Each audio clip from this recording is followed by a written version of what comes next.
Want to program a flip key for your 2014-2016 Chevy Sonic yourself? It's doable. This video covers both adding a key and what to do if you've lost all your keys. Adding a key is simpler if you already have one that works. Losing all keys is trickier, but still possible with the right tools.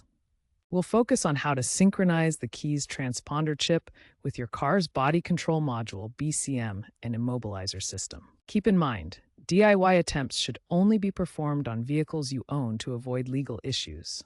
If you're uncomfortable, a locksmith or dealership is your best bet. Key programming steps and required tools. For adding a key when you have a working key, cycle the ignition 10 times within 40 seconds, then program the new key. For all keys lost, you'll need a scan tool to erase BCM memory and reprogram new keys.